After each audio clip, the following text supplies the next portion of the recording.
चमकदार धूप में मोहन और सोहन सुनहरे खेत में एक साथ काम करते हैं। उनके चेहरे शुद्ध आनंद दर्शाते हैं।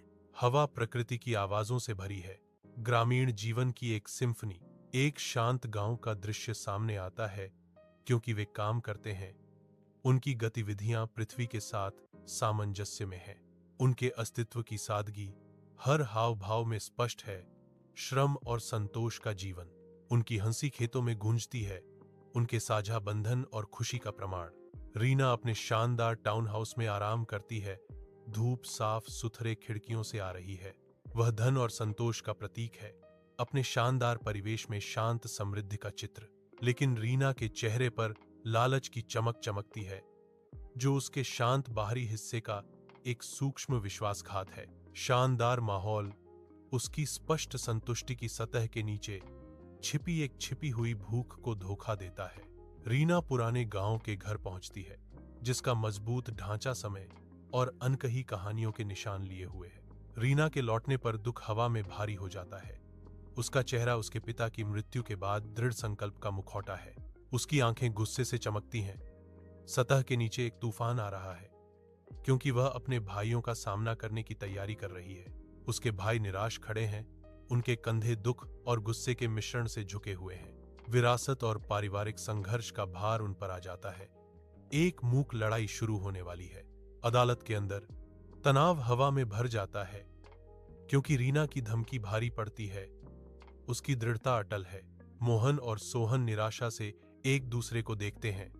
आने वाली कानूनी लड़ाई का बोझ उनकी आत्माओं को कुचल रहा है। हार मानकर वे रीना की मांगों को मानने का कठिन निर्णय लेते हैं।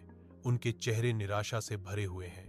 अदालत का माहौल उनके नुकसान की भावना और उनकी रियायत की अंतिमता को बढ़ाता है।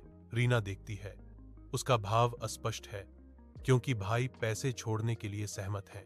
धूप की तपिश में रीना का टाउन हाउस अपनी उम्र दिखाता है। पेंट उखड़ रहा है, बगीचा बढ़ा हुआ है, जो उसके निराशा का दर्पण है। रीना बरामदे पर बैठती है। उसका चेहरा चिंता से भरा हुआ है। उसकी बढ़ती परेशानियों का एक दृश्यमान मानचित्र। उसके बीते जीवन के जीवंत रंग फीके पड़ गए हैं।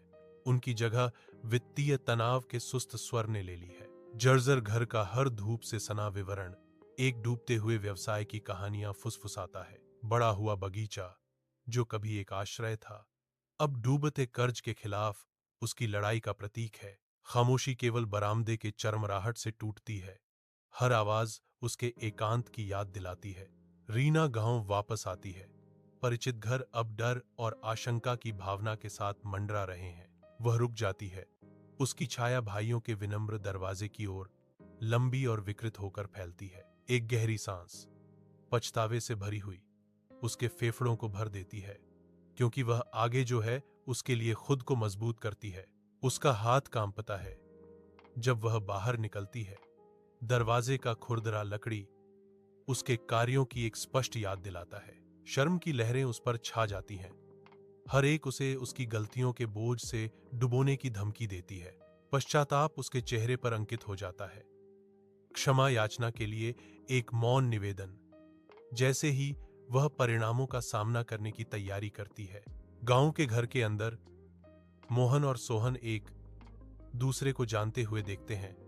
उनकी आंखें रीना के प्रति सहानुभूति से भरी हुई हैं। धूप कमरे में भर जाती है।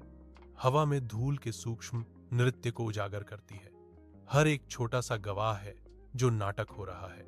हवा अनकही भावनाओं से भरी हुई है। एक स्पष्ट तनाव जो भाई बहनों को साझा समझ में एक साथ बांधता है। रीना की आंखें फैल जाती हैं, क्योंकि वह एक गहरी सच्चाई को समझती है। सच्ची दौलत सोने से नहीं, बल्कि प्यार और अपनेपन से मापी जाती है। मुझे माफ करना भाइयों, अब मैं समझ गई, रीना फुसफुसाती है। उसकी आवाज अफसोस और नई स्पष्टता से भरी हुई है। रीना के गाल पर एक आंसू का निशान उसके परिवर्तन और परिवार के बंधन का मूक प्रमाण है।